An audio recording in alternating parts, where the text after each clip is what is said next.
আপনারা তাফসির ফি জিলালিল কোরআনের রচয়িতা সৈয়দ কুতুব শাহিদের নাম শুনেছেন? মিশরে কায়রোতে তাকে ফাঁসির কাস্টে ঝুলানো হয়েছে। উনি ইসলামী আন্দোলনের দাওয়াত যখন শুরু করলেন, ইসলামের সঠিক ব্যাখ্যা যখন দিতে আরম্ভ করলেন, সামাজিক জাহালাতকে দুমড়ে মুচড়ে পদদলিত করে তিনি কোরআনের বাণী যখন মিশরের যুবক শ্রেণীদের হৃদয়ে গেড়ে দিতে চাইলেন, প্রথিত করতে চাইলেন, এই অ্যাক্টিভিটিজের অংশ হিসেবে তিনি কোরআনের তাফসির লেখার কাজে হাত দিলেন আর লিখে ফেললেন জগৎ বিখ্যাত তাফসির ফি জিলালিল কোরআন, যেই তাফসির পড়ে পড়ে অনেক ছেলে পথের দিশা পেয়েছে। ঠিক কিনা? এই তাফসির লেখার কারণে মিশরের মধ্যে নতুন আন্দোলন তৈরি হয়ে যায়। সবার মুখে এক কথা, সৃষ্টি যার, আইন চলবে আল্লাহর আইন ছাড়া অন্য কোনো আইন দিয়ে মিশরের বুকে কোনো বিচার আমরা হতে দেব না। মিশরের তাগড়া যুবকগুলো কায়রোর রাস্তায় নেমে এলো, ঘোষণা দিল সৃষ্টি যার, আইন চলবে তার। চোরের হাত কেটে দাও, ধর্ষকদের শাস্তি দাও জনসম্মুখে। ঠিক কিনা? দুর্নীতিবাজদেরকে আইনের আওতায় আনো। দেশের শত্রু, দশের শত্রু, স্বাধীনতার শত্রু সবগুলারে বিচারের আওতায় আনো কোরআনের আলোকে। ঠিক কিনা? সংগ্রাম, বিক্ষোভে ফেটে পড়ল পুরো মিশর। এই বিক্ষোভে টালমাটাল সরকার, জামাল আব্দুল নাসের কোনো উপায় অন্তর না পেয়ে এই তাফসির কারক, এই মুফাসসিরে কোরআনকে জেলের ভিতরে ভরছে। গোটা বিশ্বব্যাপী সব সত্য আর ন্যায়ের পক্ষের ধারক আর বাহক যারা, তাদের উপরে এরকম জালিম গাদ্দারদের অত্যাচার আছে না নাই? তাকে ফাঁসির কাস্টে ঝুলানো হবে। আদালত থেকে রায় দেয়া হয়েছে, মিশরের যুবকদেরকে এরকম আন্দোলনে ঠেলে দেওয়ার কারণে ডেথ পেনাল্টি, ফাঁসির রায় হলো। সৈয়দ কুতুব শহীদের ফাঁসির দিন ঘনিয়ে আসলো। কারা কর্তৃপক্ষের নিয়ম অনুযায়ী যাদেরকে হ্যাঙ্গিং করা হয়, ফাঁসি দেয়া হয়, ফাঁসির ঘণ্টাখানিক আগে ওই জেলখানার ইমাম সাহেব এসে তাদেরকে কালিমা পড়ায়। কি পড়ায়? আফদালুজ যিকরি লা ইলাহা, এই যে শ্রেষ্ঠ জিকির, এই শ্রেষ্ঠ জিকিরটা এসে পড়ায়। সৈয়দ কুতুব শহীদের ফাঁসির কাস্টে দাঁড়ানোর 1 ঘন্টা বাকি। কয় ঘন্টা? In the meantime jail কোডের নিয়ম অনুযায়ী জেলখানার ইমাম সাহেব চলে এসেছে। এসে বললেন, সৈয়দ কুতুব শহীদ, আমি আপনারে কালিমা পড়াতে এসেছি, পড়েন লা ইলাহা ইল্লাল্লাহ। সৈয়দ কুতুব শহীদ বললেন, তুই আমারে কালিমা শিখাইস না, তোর কাছ থেকে আমার কালিমা শিখতে হবে না। এই কালেমা আমি খুব ভালো করে জানি, যেই কালেমার তালিম দেওয়ার জন্য সরকার তোরে বেতন দিয়ে রাখে, ওই কালিমার ব্যাখ্যা করার কারণে আজকে আমার ফাঁসির মঞ্চে দাঁড়ানো লাগতেছে। চিল্লা এখন। ঠিক কিনা? একই কালেমার তালিম তুমি দাও, তোমার টাকার বান্ডিল দেয়, আর ওই কালেমার এক্সপ্লেনেশন, ব্যাখ্যা আমি সমাজে দিয়েছি, তাই আমারে ফাঁসি দেয়। তার মানে তোর কালেমা আমার কালেমা দুইটা আলাদা কালেমা, তোর কালেমা আমার কালেমা এক কালেমা না। চিল্লা এখন। ঠিক কিনা? তার মানে কালেমায় আর কালেমায় পার্থক্য আছে না নাই? ইমানে পার্থক্য আছে না নাই? আলহামদুলিল্লাহ, আরেকটা হচ্ছে লা ইলাহা ইল্লাল্লাহ, আরেকটা হচ্ছে আল্লাহু আকবার। এই চারটার চেয়ে শ্রেষ্ঠ জিকির আর নাই। কথা বলেন, এটার এই চারটার ভিতরে ইল্লাল্লাহ আছে? কথা বলেন। এজন্য জিকিরকে আমরা খণ্ডিত করব না। ঠিক যেমন যেমন সহিহ সুন্নাহ এসেছে তেমন তেমন জিকির করলে আপনার কলিজাটারে ঠান্ডা করে দিবে কে? ইল্লাল্লাহর ব্যাখ্যা থাকতে পারে, অনেকে ব্যাখ্যা করে যে এটার মধ্যে লা ইলাহা আছে, এটাকে গোপন রাখা হয়েছে, আমরা ইল্লাল্লাহ পড়ি না, ওটার দরকার নাই। বিশ্বনবী এবং সাহাবারা যেই পন্থায় জিকির করেছেন, যেই পন্থায় জিকির শিখিয়েছেন, ওইটার ভিতরে বরকত বেশি না কম? কথা বলেন, বেশি না কম? এই জন্য বিশ্বনবী বললেন আল্লাহর কাছে প্রিয় কথা 4টা। একটা হলো সুবহানাল্লাহ, দ্বিতীয়টা হলো আলহামদুলিল্লাহ, তৃতীয়টা হলো লা ইলাহা ইল্লাল্লাহ, চতুর্থটা হলো আল্লাহু আকবার। সুবহানাল্লাহ, আমার সাথে সাথে আওয়াজ করে পড়েন সুবহানাল্লাহ, আলহামদুলিল্লাহ, লা ইলাহা ইল্লাল্লাহ, আল্লাহু আকবার, সুবহানাল্লাহ, আলহামদুলিল্লাহ, লা ইলাহা ইল্লাল্লাহ। আওয়াজ করে পড়েন আল্লাহু আকবার। মনে থাকবে? জিকিরের আওয়াজ শেষ। এগুলোর চেয়ে শ্রেষ্ঠ জিকির নাই। সবচেয়ে শ্রেষ্ঠ জিকির লা ইলাহা ইল্লাল্লাহ, সবচেয়ে শ্রেষ্ঠ কালিমা আল্লাহর কাছে এই 4টা। একটু খেয়াল করে দেখেন, এই প্রতিটা জিকিরের মধ্যে আমার আল্লাহর নাম আছে না নাই? সুবহানাল্লাহ আছে না?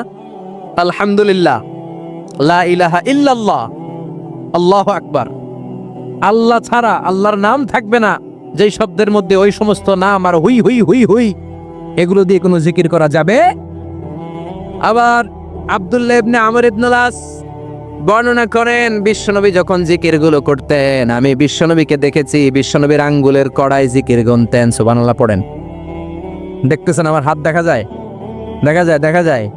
রাআইতুন নাবিয়্যা, আব্দুল্লাহ ইবনে আমর ইবনে আল-আসের বর্ণনা, রাআইতুন নাবিয়্যা ইয়াকিদু তাসবিহা বিয়ামিনিহি, আমি বিশ্বনবীকে ডান হাতের গিডার ভেতরে তাসবিহ গুনতে শুনেছি, তাসবিহ গুনতে দেখেছি। সুবহানাল্লাহ পড়েন। এখন আমরা লম্বা তাসবিহ ছড়া নেই না, এটা জায়েজ, কিন্তু শ্রেষ্ঠ হচ্ছে হাতের গিড়ায় গনা। এই প্রতিটা গিড়া in the day of judgement আপনার পক্ষে সাক্ষী দিবে। মনে থাকবে কিভাবে গুনবেন? বা হাতে না ডান হাতে? ডান হাত উঁচু করেন সবাই, এইভাবে। নামাজ শেষ, আল্লাহু আকবার পড়ে 3 বার ইস্তেগফার পড়ে গনা শুরু, এইভাবে সুবহানাল্লাহ, ঠিক আছে? এরপর আলহামদুলিল্লাহ, এরপর আল্লাহু আকবার। সবাই রাজি তো? সবাই রাজি? আল্লাহ তুমি কবুল করো। আরো জোরে পড়েন আমিন। তাহলে আমরা তাওবার পদ্ধতি জানলাম, কেন আমরা ইস্তেগফার পড়ব জানলাম, এরপরে জিকিরের খুঁটিনাটি জানলাম। এবার কেমন করে আল্লাহর কাছে দোয়া করব এটাও জানার দরকার আছে না নাই? বিশ্বনবী বললেন, দোয়া মুখুল ইবাদা, দোয়া হলো ইবাদতের নির্যাস। যে দোয়া করে না সে কিছুই করে না। তিরমিজির আরেক বর্ণনায় বিশ্বনবী বললেন, আদ-দুআউ হুয়াল ইবাদা, দোয়াটাই হলো ইবাদত, দোয়াটাই ইবাদত। কারণ আমি দোয়া করা শুরু করলাম, এটাই ইবাদত। নামাজ যেমনি ইবাদত, জিকির যেমনি ইবাদত, হজ করা যেমনি ইবাদত, দোয়া করাটাও। এজন্য প্রতি নামাজের শুরুতে দোয়া আছে না নাই? সূরাতুল ফাতিহার আরেক নাম সূরাতুদ দোয়া, দোয়ার সূরা। আমরা প্রত্যেকবার সূরা ফাতিহা যখন পড়ি, আমরা পড়ি ইহদিনাস সিরাতাল মুস্তাকিম। সবাই পড়েন ইহদিনাস সিরাতাল মুস্তাকিম। ও আল্লাহ, আপনি আমাদেরকে সরল সঠিক পথ দেখান। পড়েন আমিন। ও আল্লাহ, show us the right path, show us the correct path, show us the middle path. আল্লাহ, মধ্যম পন্থা দেখান, মাঝামাঝি রাস্তাটা দেখান, সিরাতুল মুস্তাকিম দেখান। আমাদেরকে রাস্তা দেখায় কে? কথা বলেন না। আমরা যদি পথ ভুলে যাই, পথ দেখায় দেয় কে? আমি যদি কোনো দিন পথে ভুলে যাই, হাত ছানি দিয়ে কাছে নিও, মমতার বন্ধনে আমায় বেঁধে সব ভুল ক্ষমা করে দিও। আমি যদি কোনো দিন পথে ভুলে যাই, হাত ছানি দিয়ে কাছে নিও, মমতার বন্ধনে আমায় বেঁধে সব ভুল ক্ষমা করে দিও। আমি যদি কোনো দিন পথে ভুলে যাই, পড়েন, হাত ছানি দিয়ে কাছে নিও, মমতার বন্ধনে আমায় ডেকে সব ভুল ক্ষমা করে দিও। চিল্লায় পড়েন আমি, আর জোরে আমিন। এজন্য বিশ্বনবী বললেন যে দোয়া বাদ দিল তার সব বাদ। কারণ দোয়া দিয়ে নামাজ শুরু, দোয়া দিয়ে সব শুরু, দোয়াটাই হলো ইবাদত। চিল্লায় বলেন ঠিক কি না? আর দোয়া সিলাহুল মুমিন, দোয়া হচ্ছে মুমিনের উইপেন, অস্ত্র, মুমিনের বড় অস্ত্র। যেখানে সবকিছুর দৌরাত্ম্য শেষ, ওইখানে দোয়ার দৌরাত্ম্য শুরু। যেখানে সবকিছুর কারিশমা শেষ, ওখান থেকে দোয়ার কারিশমা শুরু। এরকম অনেক ক্যান্সারের মতো দুরারোগ্য ব্যাধিতে আক্রান্ত, ডক্টর ফাইনালাইজ করে দিয়েছে বাঁচবে না, 2 মাস বাঁচবে। কয় মাস? কথা বলেন। মাত্র 2 মাস সে বাঁচবে। তারপরও দেখা গেছে লোকটা 7 বছর বেঁচে ছিল। আছে না নাই? দোয়া, the power of দোয়া। Everything is pre-written, but by supplication is it's rewritten. সবকিছু আগে লেখা থাকে। মহাবিশ্ব সৃষ্টির 50,000 বছর আগে আমাদের ভাগ্যে কি ঘটবে সব লিখে রেখেছে কে? সব অপরিবর্তনীয়। কিন্তু এই তাকদিরেরও কিছু জিনিস আল্লাহ চেঞ্জ করে দেয় দোয়ার বরকতে। এজন্য দোয়া করার দরকার আছে না নাই? মায়ের কাছে দোয়া চাবেন, মায়ের দোয়া আল্লাহ ফেরায় না। মজলুম ব্যক্তির দোয়া আল্লাহ ফেরায় না, মুসাফিরের দোয়া আল্লাহ ফেরায় না, যিনি রোজা রেখে দোয়া করেছেন তার দোয়া আল্লাহ ফেরায় না। এজন্য বেশি বেশি আল্লাহর কাছে দোয়া করতে রাজি আছেন তো? কিন্তু দোয়াটা হইতে হবে সিনসিয়ার, একনিষ্ঠ দোয়া। অনেকে দেখবেন দোয়াও করে ওদিকেও তাকায় আছে, জুমার নামাজে প্রায় হয় বিশাল দোয়াও করতেছে আবার এদিকে, আছে না নাই? আবার দোয়াও করে মোবাইলও টিপে, কথা কন। আবার আমরা আলোচনা শেষে দোয়াও করি, পোলাপাইন সেলফিও তোলে, আছে না নাই? সিনসিয়ারিটি নাই। আপনার কি পরিমাণে সিনসিয়ারিটি আছে এটার উপর ডিপেন্ড করবে আপনার দোয়া কবুল হবে কি হবে না। একজন দোয়া করলে মুহূর্তে কবুল, চোখ বন্ধ করলে আল্লাহর আরশে চলে যায়, মদিনার সাথে ওর কানেক্টিভিটি বেড়ে যায়, আল্লাহর সাথে কানেক্টিভিটি বেড়ে যায়, সে ফিল করে সে আল্লাহর সাথে কানেক্ট হয়ে গিয়েছে। আর আরেকজন দোয়ার মধ্যে খুঁজে কিছু পায় না, আছে না নাই? তো দুই দোয়ায় পার্থক্য আছে না, কথা কন। এজন্য সম্মানিত ভাইরা, দোয়াই যখন করবেন সিনসিয়ারলি করবেন, কানেক্টিভিটিটাকে স্ট্রং করার চেষ্টা করবেন। সিনসিয়ার দোয়া is like a missile. Missile নাম শুনছেন? হামলা করে না, মিসাইল হামলা করেছে ইসরায়েল, শোনেন নাই? মারলে একেবারে ধ্বংস করে যায় সব। এই মিসাইল হামলা, ড্রোন হামলা, এগুলো লক্ষ্য বস্তু ভেদ করে ভয়ঙ্কর ভাবে, ইঞ্চি ইঞ্চি, মাইক্রো ইঞ্চি মেপে মেপে এমন ভাবে এই বোমাটা মারবে, ঠিক জায়গা মতো এটা ফিট হয়ে যাবে। তেমনি দোয়ার মতো আপনি যদি দোয়া করতে জানেন, একনিষ্ঠতার সাথে সিনসিয়ারিটি সাথে যদি দোয়াটা করে ফেলতে জানেন, এই দোয়া মুহূর্তে আল্লাহর আরশে যেয়ে নক করবে। সুবহানাল্লাহ পড়েন। আর মুমিনের দোয়া কখনো ফেরত যায় না, দোয়া করলেই মুমিনের দোয়া কবুল করে নেয় কে? আপনি জীবনে যত দোয়া করছেন সব কবুল। All of your supplications are accepted. Whatever you have supplicated to your Lord, যাই চেয়েছেন সব কবুল। অনেকে বলে হুজুর এটা একটা কথা কইলেন, সব দোয়া বুঝি কবুল? কত দোয়া করলাম, জীবনে কত কিছু চাইছি, কই কিছুই তো দেয় নাই, এরকম আছে না নাই? অনেকে বলে হুজুর কত চাইলাম আল্লাহ আমার দিল না। 5টা আল্লাহ মেয়ে দিয়েছে, একটা ছেলের জন্য কাবাঘর ধরেও দোয়া করে আসছি, হাজরে আসওয়াদ ধরে দোয়া করে আসছি, মুলতাজামে দোয়া করে আসছি, আরাফাতের ময়দানে দোয়া করছি, কই আল্লাহ দিল না। আর আপনি ওয়াজে কোন যত দোয়া করছেন সব কবুল করে নিছে কে? কন্ট্রাডিক্ট হয়ে গেল না? আমি বললাম সব দোয়া কবুল, আর আপনারা কইতেছেন কই কত কিছু তো পাই নাই। আল্লাহর দোয়া কবুল করার 3টা পদ্ধতি আছে। কয়টা?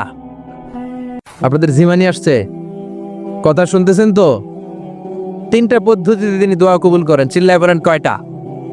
আপনি দোয়া করা মাত্রই আল্লাহ দোয়াটা অ্যাকসেপ্ট করে নেয়। আল্লাহ বলে accepted, rejected he never shed your সাপ্লিকেশন is rejected. তোমার দোয়া রিজেক্ট করে দিলাম, এটা আল্লাহ কখনো বলে? সুবহানাল্লাহ পড়বেন না? দোয়া করা মাত্রই কবুল করে কে? তবে 3টা পদ্ধতিতে করে। চিল্লায় বলেন তো কয়টা? যখনই যা চাইবেন আল্লাহ বলে দেব দেব দেব, দেব না কখনো বলে না। 3 পদ্ধতিতে কবুল হয়। পদ্ধতি নাম্বার 1, কোন বিষয় আল্লাহর কাছে চাইলেন, দোয়া করলেন, আল্লাহ বলে দেব দেব বলেই তিনি দিয়ে দেয়, ফলে আপনি পেয়ে যান, আপনি খুশি। সুবহানাল্লাহ পড়েন। পদ্ধতি নাম্বার 2, আপনি আল্লাহর কাছে কিছু চাইলেন, আল্লাহ তখনও বলে বান্দা তোরে দেব, রিজেক্ট করে দিলাম এটা বলে না, দেব তবে এখন না, লেটার অন, একটু দেরি করে, পরে দেব, কখন দিলে আমার জন্য ভালো, আমার চেয়েও ভালো জানে কে। তাহলে মাঝে মাঝে সাথে সাথে দেয়, মাঝে মাঝে দেরি করে দেয়। পদ্ধতি নাম্বার 3, আল্লাহর কাছে দোয়া করলেন, আল্লাহর কাছে কায় মনোবাক্যে চাইলেন, তখনও আল্লাহ বলে বান্দা আমি দেব, তুই নিরাশ হইস না, তবে এখন দেব না, দেরি করেও দেব না, কিয়ামতের কঠিন ময়দানে যেদিন বিপদে পড়ে যাবি ওই দিন দেব। যেদিন পিতা সন্তানরে চিনে না, সন্তান পিতারে চিনবে না, পীর সাহেব মুরিদরে চিনবে না, মুরিদ পীর সাহেবরে চিনবে না, মুসল্লি ইমাম সাহেব চিনবে না, ইমাম মুসল্লি চিনবে না, নেতা কর্মী চিনবে না, কর্মী নেতারে চিনবে না। চিল্লা এখন ঠিক কিনা? কেউ কাউরে চিনবে না, কেউ কাউর কোনো উপকার আসতে পারবে না। ওই কঠিন দিনে তোরে আমি দেবরে গোলাম। তাহলে এই যে এতগুলা দোয়া ছোটবেলা থেকে আনটিল টুনাইট, এই রাত পর্যন্ত যে দোয়াগুলো আল্লাহর কাছে করছেন, লস হয়েছে? চিল্লায় বলেন লস হয়েছে না লাভ? লস না লাভ? আল্লাহ বলে গোলাম চা বেশি বেশি দোয়া কর, উজিবু দাওয়াতাদ দাঈ ইদা দাআন। আমার বান্দা আমার কাছে চাইতে দেরি হয়ে যায়, দোয়া কবুল করতে দেরি হয়, এজন্য বারবার চাইতে হবে। না দিলেও চাবো, না দিলেও একটু পরে দিবে, দেরি করে দিবে, যখন আমার জন্য উপকার হবে ভালো হবে তখন দিবে। তা না হলে কিয়ামতের ময়দানে দিবে। চিল্লায় বলেন ঠিক কি না? বেশি বেশি দোয়া করবেন, সবার জন্য করবেন, নিজের জন্য করবেন, ফ্যামিলি মেম্বারসদের জন্য করবেন, শুভাকাঙ্ক্ষীদের জন্য করবেন, শত্রুদের জন্য বেশি করবেন, হেটার্স যারা আছে ওদের জন্য বেশি দোয়া। আল্লাহ যেন এগুলোর হেদায়েত দেয়। ইসলাম বিরোধী যারা এদের জন্য দোয়া, হিন্দু বন্ধু থাকলে এদের জন্য দোয়া, হেদায়েতের দোয়া। ঠিক কিনা? সবাই সবার জন্য দোয়া করেন। অনেকে কয় হুজুর আমি আরেকজনের জন্য করবো কেন, হ্যাটটা হ্যাঁ করবো, আমার দোয়া আমি করুম আছে না নাই? না, আপনি তার জন্য করবেন। আপনি যদি আপনার ভাইয়ের জন্য দোয়া করেন, ফেরেশতারা বলে ওয়ালা কাবি মিসলিন, মানে আল্লাহ সে তার ভাইয়ের জন্য যে দোয়া করলো এই দোয়াটা আগে তার জন্য তুমি কবুল করে নাও। আপনি যদি দোয়া করেন আল্লাহ আমার ভাই অসুস্থ, তুমি তারে সুস্থ করে দাও, ফেরেশতারা বলে আল্লাহ যেই লোকটা দোয়া করলো তার মধ্যে যদি কোনো রোগ থাকে আগে তারে সুস্থ করে দাও, পরে বাইরে। ফেরেশতাদের দোয়া কবুল করে নেয় কে? আপনার দোয়া কবুল হইতেও পারে নাও হইতে পারে, কিন্তু ফেরেশতারা আল্লাহর কাছে দোয়া করলে এটা কবুল হবে না? আপনি যদি দোয়া করেন আল্লাহ আমার ভাইয়ের আর্থিক অবস্থা খুব খারাপ, তারে ধনী বানিয়ে দাও, ফেরেশতারা বলে ওয়ালা কাবি মিসলিন, ও আল্লাহ এই দোয়াকারী তার ভাইয়ের জন্য যে এই দোয়াটা করেছে আগে তার জন্য দোয়াটা কবুল করে নাও। সুবহানাল্লাহ পড়েন। এজন্য বেশি বেশি দোয়া করতে রাজি আছেন? বারবার চাইবে, সকালে বিকালে দুপুরে রাতে শীতকালে গ্রীষ্মকালে সব সময় আমরা দোয়া করব কার কাছে? আল্লাহর কাছে। বারবার চাইলে আল্লাহ খুশি হয়ে যায়, বারবার না চাইলে আল্লাহ রেগে যায়। দুনিয়ার সিস্টেমের একেবারে বিপরীত। আমি যদি এই ভাইয়ের কাছে কোন একটা বিষয় নিয়ে আজকে যাই, ভাই আমারে 1000 টাকা দেন, বিপদে পড়ছি, দিল 1000 টাকা, নেন বিপদ সারেন, উদ্ধার হন। এক সপ্তাহ পরে আবার ভাইজান বড় বিপদে আছে, 1000 টাকা, তারপরে উনি লজ্জায় পড়ে দিবে, আসছে যখন দেই। পরের সপ্তাহে আবার মিয়া সাহেব 1000 টাকা, ওই দিন বলবে ভাই 1000 নাই 500 নিয়ে যান, কথা কন। এর পরের মাসে যদি বলি ভাই বিপদে পড়ছি, দিবে নাকি? লাঠির বাড়ি আছে না নাই? প্রতি সপ্তাহে সপ্তাহে তোমার বিপদ, কথা কন। তার মানে এই দুনিয়ার সিস্টেম হচ্ছে একটা বিষয় নিয়ে বারবার কারো কাছে যাওয়া যায় না, চাওয়া যায় না, শরম লাগে, কথা কন। কিন্তু আল্লাহর সিস্টেমটা একেবারে উল্টো। আল্লাহর কাছে বারবার না চাইলে তিনি রেগে যায়। তিরমিজির বর্ণনা, ইন্নাহু মান লাম ইয়াসআলিল্লাহ ইয়াগদাব আলাইহি, যে ব্যক্তি কোনো বিষয় নিয়ে বারবার আল্লাহর বিরক্ত করে না তার উপর আল্লাহ রেগে যায়। আর বারবার চাইতে যে লোকটা আল্লাহরে বিরক্ত করতে চায় তার উপর আল্লাহ খুশি হয়ে যায়। এজন্য চাবেন আল্লাহর কাছে, আজকে থেকে চাবেন। দোয়া করলে যে কবুল হয় বিশ্বাস হয় মুসলমান। নেক আমলের ওসিলা দিয়ে দোয়া কবুল হয়। আপনার জীবনে যদি কোনো নেক আমল থেকে থাকে, যে নেক আমলগুলো আপনি আল্লাহর সন্তুষ্টির জন্য করেছেন, আমি আজকের মাহফিল আল্লাহর নামে একটা কসম কেটে বলে যাই, ওয়াল্লাহি আল্লাহর কসম করে আমি আপনাদের বলছি, আপনার জীবনের এমন কোনো নেক আমল যদি থাকে যে আমলটা শুধুমাত্র কেবলমাত্র আপনি আল্লাহকে খুশি করার জন্য করেছিলেন, ওই নেক আমলের ওসিলা দিয়ে দোয়া করতে দেরি হবে, দোয়া কবুল হতে দেরি হবে। বিশ্বাস হয়? সন্দেহ লাগছে মনে হয়। বিশ্বাস হয় সবার? নেক আমলের ওসিলা, ওই নেক আমলটা শুধুই হয়েছে কার জন্য? চোখের পানি ছাড়ছিলেন এক রাতে আল্লাহর ভয়ে, কাউরে দেখানোর জন্য না। ওই নেক আমল। রাত্রিবেলা হেঁটে যাচ্ছিলেন মসজিদের পাশ দিয়ে, দেখলেন দান বাক্স লেখা, কেউ নাই, কচকচে 500 টাকার নোট বের করে ঢুকাই দিছিলেন। এটা হচ্ছে শুধু আল্লাহরে দেখানোর জন্য নেক আমল, ঠিক কিনা? আল্লাকা সিররুন ইনদাল্লাহ বাইনাকা আনতা ওয়া বাইনাল্লাহ, আল্লাকা সাদাকাতুন তাখফা লা ইয়ালামুহা ইল্লাল্লাহ, আল্লাকা সিররুন ইনদাল্লাহ বাইনাকা আনতা ওয়া বাইনাল্লাহ, আল্লাকা সাদাকাতুন তাখফা লা ইয়ালামুহা ইল্লাল্লাহ। সুবহানাল্লাহ পড়েন। আল্লাকা সিররুন ইনদাল্লাহ, তোমার আর তোমার রবের মাঝে গোপন কিছু আছে কি যেটা আল্লাহ ছাড়া কেউ জানে না? তোমার কি কোনো গোপন দান আছে কি যেটা আল্লাহ ছাড়া কেউ দেখেনি? সুবহানাল্লাহ পড়েন। এমন কোন আমল যে আমলটা আপনি করেছিলেন শুধু আল্লাহর খুশির জন্য, ওই আমলের ওসিলা দিয়ে দোয়া করলে কবুল করবে কে? বিশ্বাস হয়? সহিহ বুখারীর বর্ণনা, সালাসাতুন ফিল গার, বনি ইসরায়েলের জামানায় 3 জন লোক সফরে বেরিয়েছে। বানোয়াট ঘটনা না, এটা বুখারীর ঘটনা। সফরে বেরিয়েছে। মরুভূমির মাঝখানে প্রতিমধ্যে প্রচন্ড তুফান আর বৃষ্টি। বৃষ্টি থেকে বাঁচার জন্য এর একটা পাহাড়ের গুহার ভেতরে ঢুকেছে। হঠাৎ থান্ডার, বজ্রপাত, বিজলি, মুষলধারে বৃষ্টি। বৃষ্টির পানিতে পিচ্ছিল হয়ে উপর থেকে বিশাল প্রকাণ্ড একটা পাথরের খণ্ড এসে গুহার মুখের মধ্যে আটকে গিয়েছে। যেই গুহার মুখ দিয়ে তারা ঢুকেছে, ওইখানে বিশাল একটা পাথর গড়িয়ে এসে উপর থেকে বলল, অন্ধকার, ভিতরে কোনো আলো নাই, কোনো জনমানব নাই, বাঁচানোর কেউ নাই, কিচ্ছু দেখা যায় না, ঘুটঘুটে অন্ধকার। বাইরে থেকে আলো আর অক্সিজেন যা আসবে ওই সুযোগটাও নাই। তিনজন বুঝে গেল আমাদের মৃত্যু এখানেই হবে। আমাদের কঙ্কালগুলো শত শত বছর এখানে পড়ে থাকবে, কেউ উদ্ধারের জন্য আসবে না, ঠিক কি না? বাঁচানোর কেউ নাই, অক্সিজেন যতটুকু আছে কিছুক্ষণ পরে এটাও শেষ হয়ে যাবে। তিনজনের একজন বললে, আমাদের বাঁচানোর কেউ নাই, একজন ছাড়া তিনি কে? আমাদের তিনজনের জীবনের এমন কোন নেক আমল আছে কিনা যেটা দিয়ে আল্লাহর কাছে দোয়া করা যায়? কার জীবনে কি নেক আমল আছে যেই নেক আমলটা দুনিয়ার কোনো মানুষকে দেখানোর জন্য করা হয় নাই, শুধু করা হয়েছে কার জন্য? এরকম কোন নেক আমল থাকলে দোয়া করা শুরু করো, এছাড়া আমাদের বাঁচার কোনো উপায় নাই। একজন দোয়া করা শুরু করলো। হাদিসে লম্বা একটা হাদিস, আমি সরল বঙ্গানুবাদ শোনাচ্ছি। একজন দোয়া করা শুরু করলো। একজন বলতে শুরু করলো, আল্লাহুম্মা কানা লি আবাওয়ান শাইখান কাবীরান। ও আল্লাহ, আমার বৃদ্ধ বৃদ্ধা মা বাবা ছিল, আমি পেশায় ছিলাম রাখাল। প্রতিদিন রাখালগিরি করার পরে, ছাগলের দুধ দোহন করার পরে যখন বাসায় ফিরে আসতাম, সবার আগে আমি আমার আব্বা আম্মারে দুধ খাওয়াতাম। আব্বা আম্মাকে দুধ খাওয়ানোর পরে আমার সন্তানদের মুখে, আমার স্ত্রীদের মুখে আমি দুধ তুলে দিতাম। একদিন আমার আসতে দেরি হয়ে গেল, এসে দেখি আব্বা আম্মা ঘুমিয়ে গেছে। দুধের বাটি নিয়ে আমি আব্বা আম্মার মাথার সামনে দাঁড়িয়ে রইলাম। মনে মনে ভাবলাম, আব্বা আম্মা যখন ঘুম থেকে জাগবে, আব্বা আম্মারে আগে আমি দুধ খাওয়াবো, তারপরে ছেলে মেয়েরে খাওয়াবো, স্ত্রীদেরকে খাওয়াবো। দাঁড়িয়ে রইলাম। আমার ছেলে মেয়েরা এসে আমার কাছে বললো, আব্বা খাবার দাও। আমি দেই নাই। ক্ষুধার জ্বালায়, ক্ষুধার যন্ত্রণায় পাগল পড়া হয়ে আমার কলিজার টুকরা ছেলে মেয়েগুলো আমার পায়ের মধ্যে পড়ে কাঁদতে লাগলো, আব্বা একটু দুধ দাও, ক্ষুধা লেগেছে।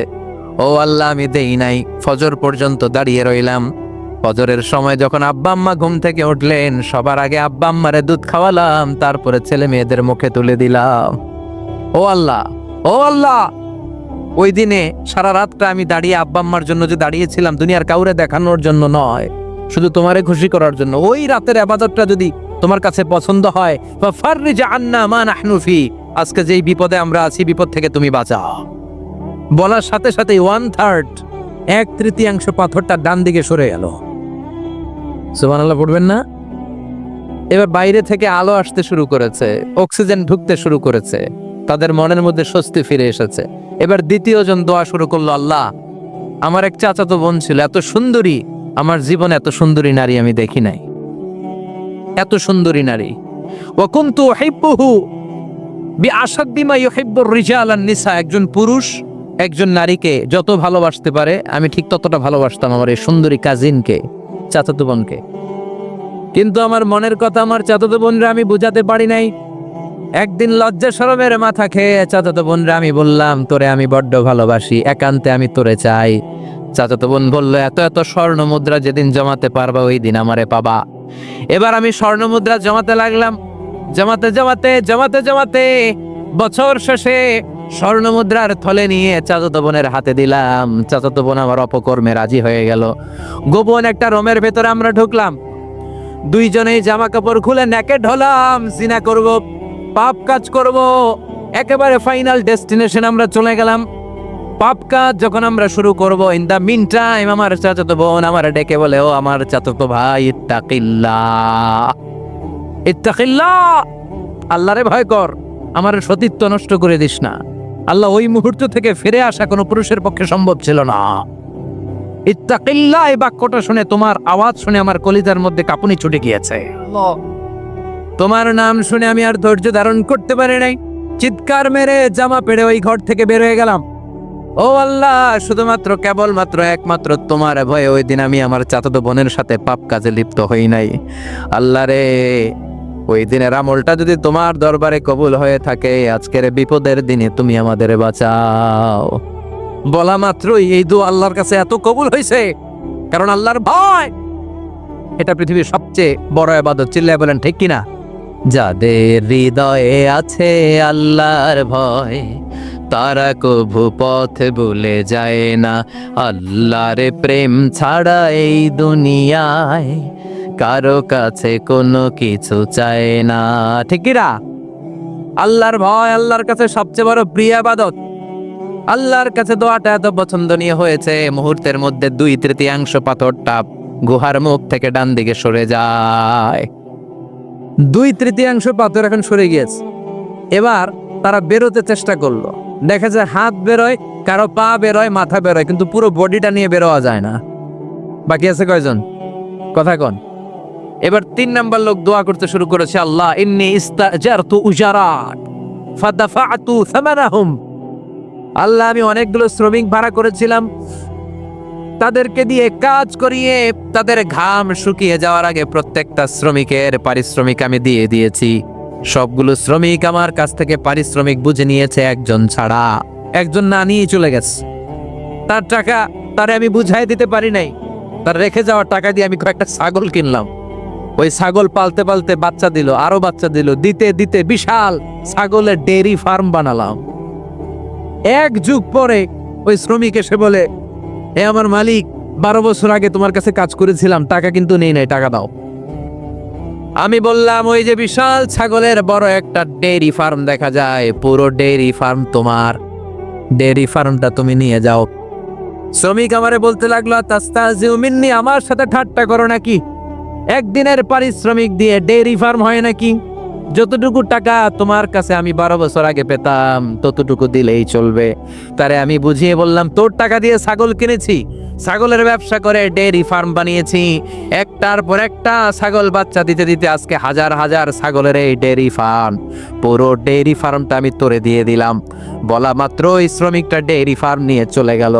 মাবুদের ওই কঠিন বিপদের দিন সে শুধু দাবি করেছিল তার পারিশ্রমিক, তার পারিশ্রমিকের টাকা তার হাতে। আল্লাহরে ডেকে বলেন, আল্লাহ আমি আপনার গোলাম, গোলামের ঘরের গোলাম, বান্দির ঘরের গোলাম, আমারে মাফ করে দেন, আমি লজ্জিত, আমি অনুতপ্ত। তাহলে 1 নম্বর শর্ত আপনি ঘোষণা দেন যে আপনি পাপ করেছেন। 2 নম্বর শর্ত আপনাকে অনুতপ্ত হতে হবে যে আল্লাহ আমি পাপ করে ফেলেছি। 3 number, you have to stop what you have committed. যে পাপ আপনি শুরু করেছেন এটা বন্ধ করে দেন। আপনি সুদের জন্য সুদ খাইছেন, আল্লাহর কাছে তওবা করলেন, আবার সুদ খাওয়া চালিয়েও যাচ্ছেন, এই তওবা কবুল হবে? সুদ খাওয়া আগে বন্ধ করেন। আপনি ঘুষ খেয়েছেন, এই ঘুষ খাওয়ার কারণে আপনি আল্লাহর কাছে তওবা করলেন, কিন্তু ঘুষ খেয়েই যাচ্ছেন, এই তওবা কবুল হবে? 3 নাম্বার হচ্ছে you have to stop what you have committed. আপনি যেই পাপ করেছেন এটাকে বন্ধ করেন। 4 নাম্বার শর্ত, you have to hate what you have committed. আপনি যেই পাপটা করেছেন এটাকে মন থেকে ঘৃণা করেন, ওইটারে মন থেকে ঘৃণা করতে হবে। 5 নাম্বার শর্ত হচ্ছে you have to determine that you never repeat this sin again. আল্লাহর কাছে ওয়াদা দেন, কমিটমেন্ট দেন যে আল্লাহ পারতপক্ষে আমার জীবনে আর এই কাজটা করব। এই 5টা শর্তের আলোকে তওবা করলে কবুল করবে কে? 1 নম্বরে স্বীকার জান আল্লাহ আমি পাপী, 2 নম্বরে অনুতপ্ত হন, 3 নম্বরে পাপ কাজটা বন্ধ করে দেন, 4 নম্বরে ওই পাপ কাজটাকে মন থেকে ঘৃণা করেন, 5 নম্বরে আল্লাহর কাছে ওয়াদা দেন আর জীবনেও এই পাপ করব না। এই 5টা শর্তের আলোকে যদি তওবা করেন আপনার তওবা কবুল করে নিবে কে? এজন্য যত পাপ যত অন্যায় আমরা করি না কেন, আমাদের এই পাপগুলো অন্যায়গুলো ক্ষমা করার একজন আছে না নাই? তিনি কে? এজন্য সব সময় তওবা করতে রাজি আছেন তো? প্রতিদিন শত শতবার তওবা করতে রাজি আছেন? প্রতিদিন শত শতবার ইস্তেগফার পড়তে রাজি আছেন? বিশ্বনবী প্রতিদিন 70 বারেরও বেশি ইস্তেগফার পড়তেন। শুধু টয়লেটে যে মুহূর্তে থাকতেন ওই মুহূর্তে পড়তেন না, টয়লেটে ঢুকার মুহূর্তে বিশ্বনবী ইস্তেগফার পড়তে পারতেন না, তাই টয়লেট থেকে বেরোয়েই তিনি ইস্তেগফার পড়তেন। তিনি পড়তেন গফরানাক। কি পড়তেন? গফরানাক মানে হলো আস্তাগফিরুল্লাহ। গফরানাক মানে কি? গফরানাক মানে আল্লাহ আমি আপনার ক্ষমা চাই, মানে আস্তাগফিরুল্লাহ। আবার বিশ্বনবী বলতেন মান লাযামাল ইস্তিগফার জাআলাল্লাহু লাহু মিন কুল্লি দিকিন মাখরাজা। যে ব্যক্তি সব সময় ইস্তেগফারের সাথে লেগে থাকে তাকে সব সময় বিপদ থেকে মুক্তি দিবে কে? আমাদের জীবনে বিপদ আছে না নাই? কত ধরনের বিপদ! যে কোনো সময় অসুস্থ হয়ে যেতে পারি, যে কোনো সময় দুর্ঘটনার কবলে পড়তে পারি, যে কোনো সময় গুম হয়ে যেতে পারি। কথা কন, এদেশে গুম টুম নাই মনে হয়, ক্রস ফায়ার নাই, কে কোন সময় গুম, কে কোন সময় নাই, কোনো ঠিক নাই। আল্লাহ বিশ্বনবী বললেন, মান লাজিমাল ইস্তিগফার জাআলাল্লাহু লাহু মিন কুল্লি দিকিন মাখরাজা। সব সময় যে ইস্তিগফারের সাথে আঠার মতো লেগে থাকবে, আল্লাহ তাআলা তাকে বিপদ থেকে সব সময় মুক্তি দান করবেন। সুবহানাল্লাহ পড়েন। 2 নম্বরে বিশ্বনবী বললেন, অমিন কুল্লি হাম্মিন ফারাজা। ওই ব্যক্তিকে রব্বুল আলামিন সব ধরনের দুশ্চিন্তা থেকে মুক্তি দিয়ে দিবেন। আমাদের জীবনে দুশ্চিন্তা আছে না নাই? টেনশন নাই কার কার? হাত তোলেন তো। যে হুজুর আমার কোনো টেনশন নাই। আপনার টেনশন নাই, মাশাআল্লাহ। আমার সাথে দেখা করবেন আলোচনার পরে। টেনশন ছাড়া মানুষ আছে? বাঁচার টেনশন, মরার টেনশন, কবরের টেনশন, ক্যারিয়ারের টেনশন, বিদ্যুৎ বিলের টেনশন, গ্যাসের বিলের টেনশন, বাড়ি ভাড়ার টেনশন আছে না নাই? বিশ্বনবী বললেন, টেনশন ছাড়া মানুষ নেই। সব সময় আঠার মতো যে ইস্তিগফারের সাথে লেগে থাকবে, তাকে টেনশন মুক্ত করে দিবে কে? 3 নাম্বার, ওয়ারযুকহু মিন হাইসু লা ইয়াহতাসিব। এমন জায়গা থেকে আল্লাহ তাআলা রিজিকের ব্যবস্থা করে দিবেন, সে কল্পনাও করতে পারবে না। আমি নিজে এটার প্রমাণ পেয়েছি। অনেক অনেক সময় আমি কল্পনাও করি না যে এখান থেকে আমার রিজিকের ব্যবস্থা হতে পারে। এমন পরিমাণে রিজিকের ব্যবস্থা এসেছে, 2 হাতে নিয়েও কুলাতে পারি নাই। এজন্য সব সময় চলতে ফিরতে উঠতে বসতে ইস্তিগফারের সাথে লেগে থাকার দরকার আছে না নাই? আবার বিশ্বনবী বললেন, সদা সর্বদা যারা সব সময় ইস্তিগফার পড়বে, আল্লাহর পক্ষ থেকে কোনো আযাব গজব তাদের উপর পাকড়াও হবে না। ওয়া মা কানাল্লাহু মুআযযিবাহুম ওয়া হুম ইস্তাগফিরুন। সুবহানাল্লাহ। যতক্ষণ তুমি ইস্তিগফার পড়বে, আল্লাহর পক্ষ থেকে প্রোটেকশন আছে না নাই? তাহলে 4টা জিনিস পেলেন। 1 নম্বরে, বিপদ থেকে মুক্তি দিবে কে? টেনশন মুক্ত করে দিবে কে? রিজিকের ব্যবস্থা করে দিবে কে? আল্লাহর আযাব আর গজব থেকে আপনার হেফাজতে রাখবে কে? ইস্তিগফার পড়ার 5 নম্বর ফজিলত হচ্ছে, সব সময় ইস্তিগফার পড়লে আপনি মুস্তাজাবুদ দাওয়া হয়ে যাবেন। কি হয়ে যাবেন? মানে দোয়া করলেই কবুল করবে কে? মুস্তাজাবুদ দাওয়া, এই টার্মিনোলজি, এই পরিভাষাটাকে আজকে প্রথম শুনলেন? খেয়াল রাখবেন, মুস্তাজাবুদ দাওয়া মানে এমন ব্যক্তি, যেই ব্যক্তি দোয়া করতে দেরি কিন্তু দোয়া কবুল হতে দেরি হয়। হাত তুলে দোয়া করতে দেরি, মুহূর্তেই দোয়া কবুল করে নেয় কে? আপনি যদি সব সময় ইস্তিগফারের আমলটা করেন, আপনারে মুস্তাজাবুদ দাওয়া বানিয়ে ফেলবে কে? আপনারা ইমাম আহমদ ইবনে হাম্বলের নাম শুনেছেন? আমাদের ইসলামে 4টা মাযহাবের প্র্যাকটিস আছে, অনুশীলন। হানাফি, শাফিঈ, মালিকি। 4 নাম্বারটা কথা কন।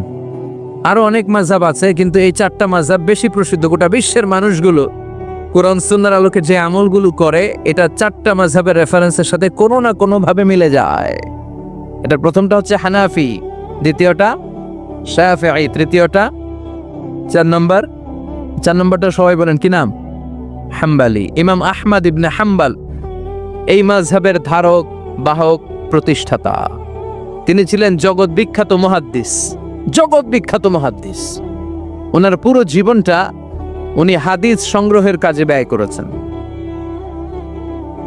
এবং একক স্বতন্ত্র হাদিসের গ্রন্থ হিসেবে পৃথিবীর সবচাইতে বড় যে হাদিসের কিতাব, ওইটার নাম হচ্ছে মুসনাদে আহমদ ইবনে হাম্বল। যারা আলেম ওলামা আছেন জানেন না? মুসনাদে আহমদ ইবনে হাম্বল, এটার মধ্যে প্রায় 40,000 হাদিসের কম্পাইলেশন আছে। সুবহানাল্লাহ, বাড়িতে গিয়ে বললেন, এত বিশাল হাদিসের গ্রন্থের রচয়িতা। ওনার শেষ জীবনে উনি হাদিস সংগ্রহের জন্য সফর করতেন। শীতের এক রাতে তিনি সফরে বেরিয়েছেন। এক মসজিদে মাগরিব আর এশার সালাত পড়ে তিনি ভাবলেন, ফজরের সালাত এই মসজিদে পড়ে সকালবেলা বেরোবো, যেহেতু বাইরে শীত, কই আর যাব। ব্যাগ থেকে কাঁথা বের করে হাদিস পড়তে শুরু করেছেন, আর ভাবলেন হাদিস পড়তে পড়তেই রাতটা কাটিয়ে দিব। কিন্তু মসজিদের দারোয়ান এসে বলে, মুরব্বী, মসজিদে তো থাকা যাবে না, আপনি বেরোন। আহমদ ইবনে হাম্বল অনুনয় বিনয় করলেন যে, তোর কাছে হাত জোর করে ক্ষমা চাই বাবা, এই শীতের রাতে আমারে বের করে দিস না, আমি রাতটা মসজিদে কাটাতে চাই। আমি ফজরের নামাজেরও মুসল্লি এই মসজিদের, আমি ফজর পরে তারপরে যাব। দারোয়ান সে না ছোট বান্দা, সে বলে, না, মসজিদে থাকতে পারবেন না, বেরোন।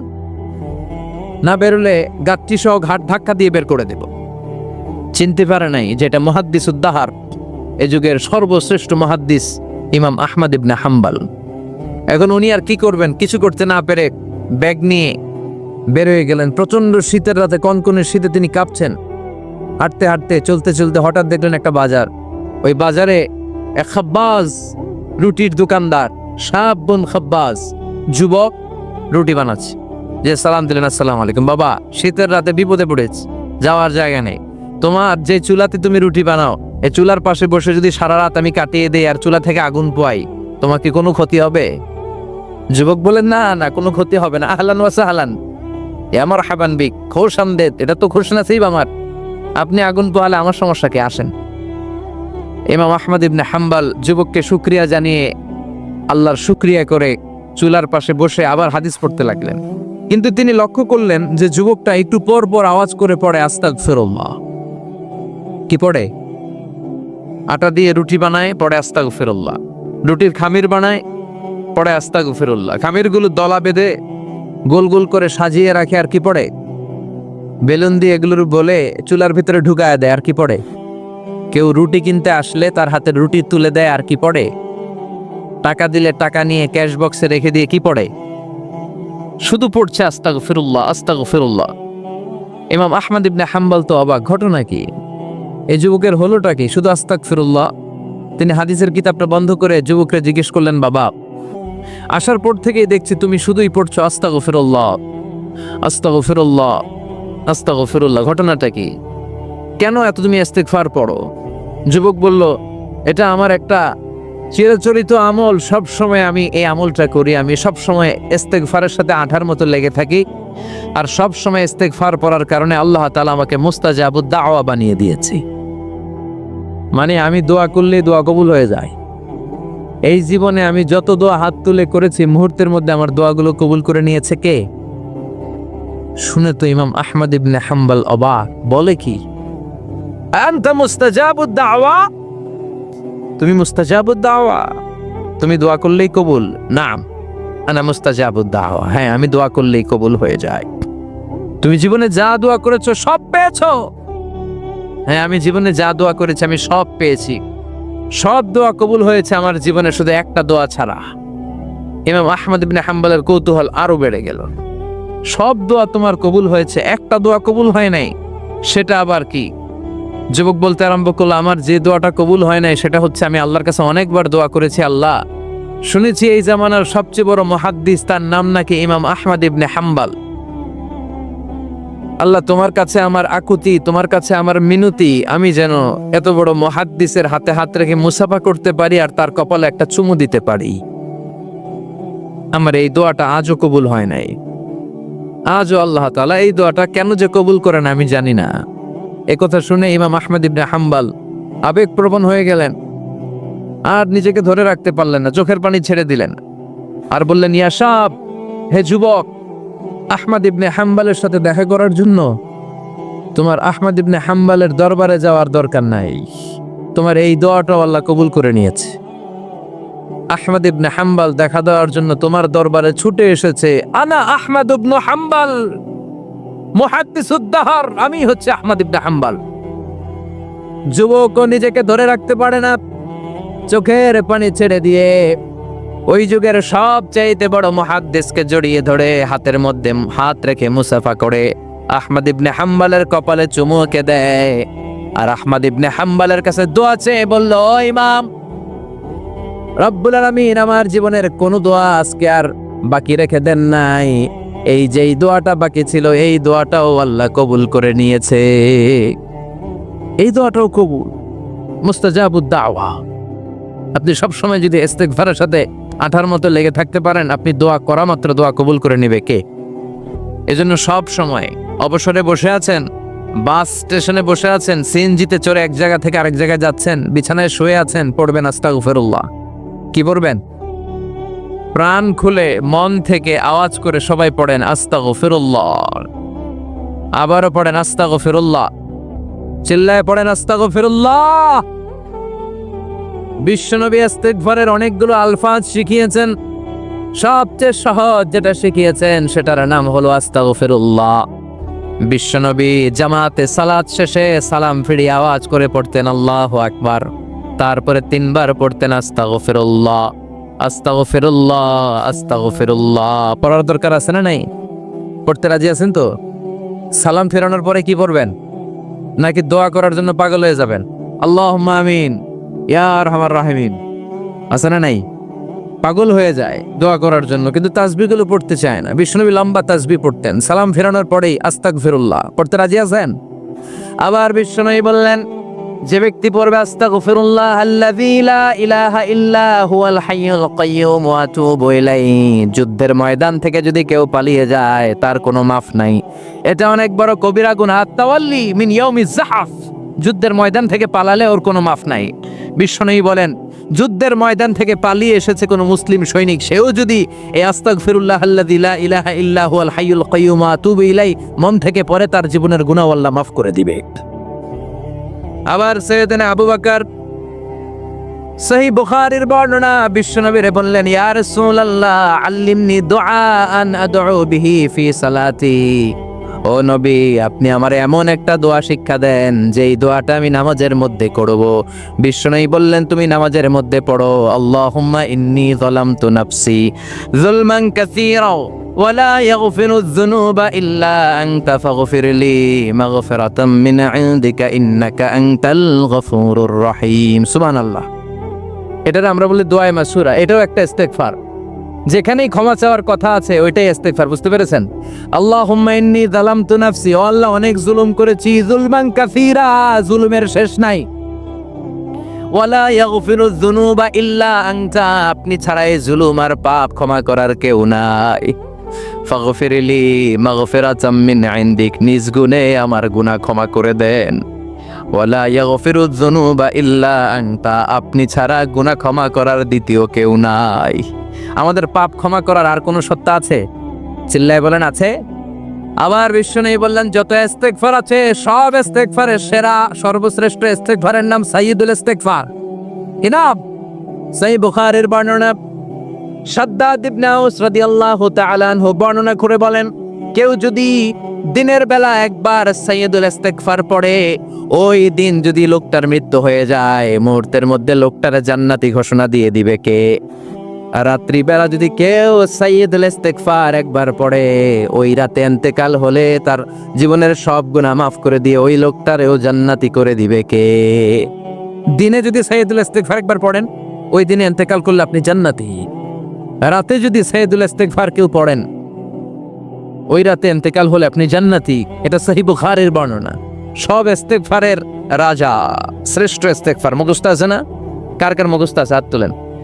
সাইয়্যিদুল ইস্তেগফার মুখস্থ আছে কার? মাশাআল্লাহ, তাবারাকাল্লাহ। এটা আপনাদের বাড়ির কাজ দিলাম। যাদের মুখস্থ নাই তারা গুগলে সার্চ করবেন সাইয়্যিদুল ইস্তেগফার, লেখা মাত্রই পেয়ে যাবেন। বইতে আছে, বিভিন্ন ইসলামিক দোয়ার বইতে আছে, গুগলে ইউটিউবে সার্চ দিলে পেয়ে যাবেন। এই সাইয়্যিদুল ইস্তেগফার প্রতিটা মুমিনের অন্তরে থাকার দরকার আছে না নাই?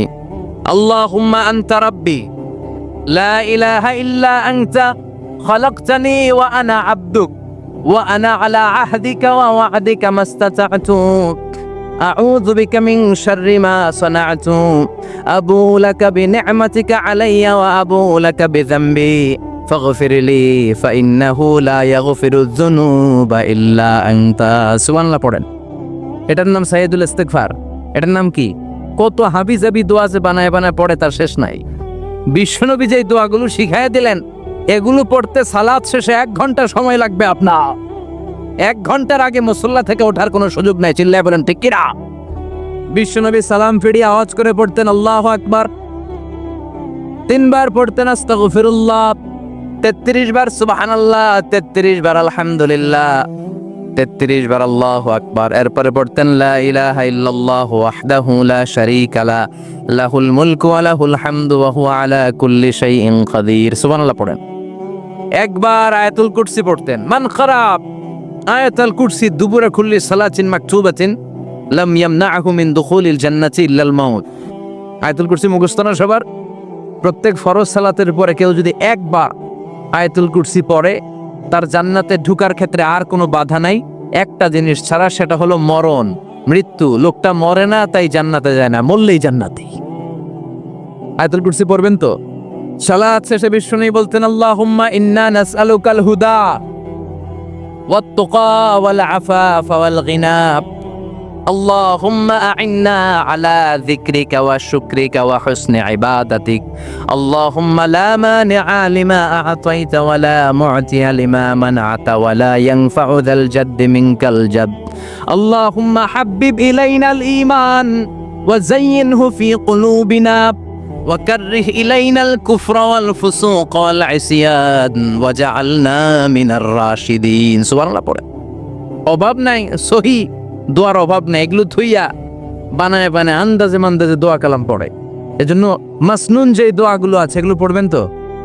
সাইয়্যিদুল ইস্তিগফার মুখস্থ করবেন, কথা দিছেন তো, কথা দিছেন। কারা কারা মুখস্থ করবেন হাত তুলে আমারেন আল্লাহর দেখান। রাজি আছো মুসলমান? আল্লাহ সবাইকে কবুল করুন, আমরা পড়ি আমিন। আবার আল্লাহ বললেন, ওয়াল মুস্তাগফিরিনা বিল আসহার, ওয়াল মুস্তাগফিরিনা বিল আসহার। আমার প্রিয় বান্দারা শেষ রাতে চোখের পানি ছেড়ে তাহাজ্জুদের নামাজে যায়, নামাজ ভিজায়, আর শেষ রাতে ইস্তেগফার পড়ে, ঠিক কিনা? তাহাজ্জুদের যায় নামাজে মরণ দিও প্রভু আমায়, একামতে দিনের কাজে কবুল করে নিও আমায়। তাহাজ্জুদের যায় নামাজে মরণ দিও প্রভু আমায়, একামতে দিনের কাজে কবুল করে নিও আমায়। সুবহানাল্লাহ পড়ে। যেই নবীর কোনো পাপ নাই, যেই নবীর কোনো অন্যায় হয় নাই, গুনাহ হয় না, ওই নবীকেও আল্লাহ ইস্তিগফার করার অর্ডার করেছেন। রব্বুল আলামিন বলেন, ফাসাব্বিহ বিহামদি রাব্বিকা ওয়াস্তাগফিরহু ইন্নাহু কানা তাওয়াবা। ফাসাব্বিহ, নবী তাসবিহ পড়েন, বিহামদি রাব্বিকা, রবের নামে, রবের প্রশংসার তাসবিহ পড়েন, ওয়াস্তাগফিরহু, তার কাছে ক্ষমা চান, ইস্তিগফার পড়েন। ওয়াস্তাগফিরহু, ফাসাব্বিহ বিহামদি রাব্বিকা ওয়াস্তাগফিরহু, নবী আপনি ইস্তিগফার পড়েন। যে নবীর কোনো গুনাহ নাই, ওই নবীকে যদি আল্লাহ ইস্তিগফার পড়ার অর্ডার করতে পারেন, আমাদের ইস্তিগফার পড়ার দরকার আছে না নাই? প্রতিদিন কম করে 100 বার ইস্তিগফার পড়বো। কয়বার? চিল্লায় বলেন কয়বার? আওয়াজ করে সবাই আবার পড়েন, আস্তাগফিরুল্লাহ। আর জোরে পড়েন, আস্তাগফিরুল্লাহ।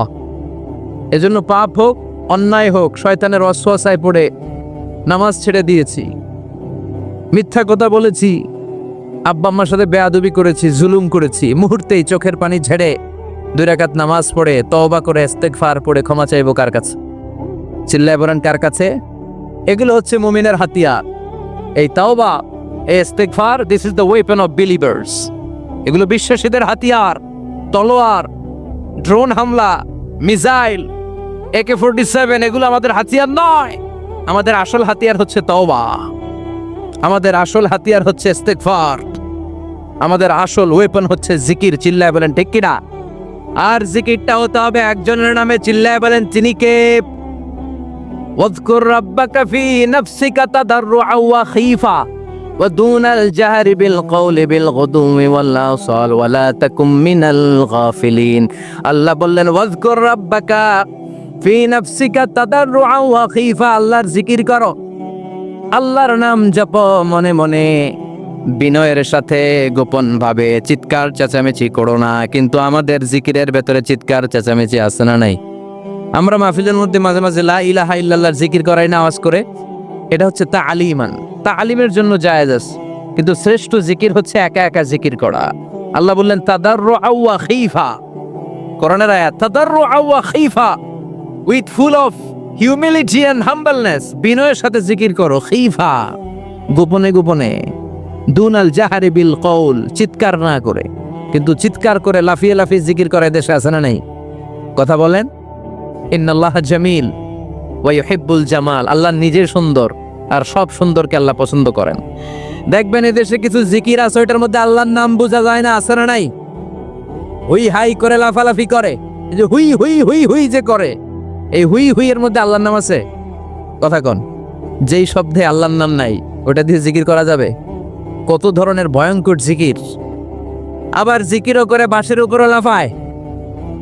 যিনি জিকির পরিচালনা করে তার কাঁধের উপর যে চেপে বসে আছে না নাই? এটা কি জিকিরের সৌন্দর্য? কথা বলেন। আমরা জিকির করব ওই পন্থায় যে পন্থায় বিশ্বনবী করেছেন, সাহাবারা করেছেন। বিশ্বনবী জিকির করতেছেন, সাহাবারা জিকির করতে করতে বিশ্বনবীর কান্দে উঠছে, আছে না হাদিসে? সাহাবারা জিকির করতে করতে খেজুর গাছের চূড়ায় উঠেছে। কথা বলেন। জিকিরের মধ্যে সৌন্দর্য আছে না নাই? এজন্য জিকিরের সৌন্দর্যগুলো অবলম্বন করে যেন আমরা আল্লাহরে ডাকতে পারি। চিল্লায় বলেন ঠিক কি ডাক? এজন্য রাব্বুল আলামিন বলেন, ফাযকুরুনি আযকুরকুম ওয়াশকুরুলি ওয়ালা তাকফুরুন।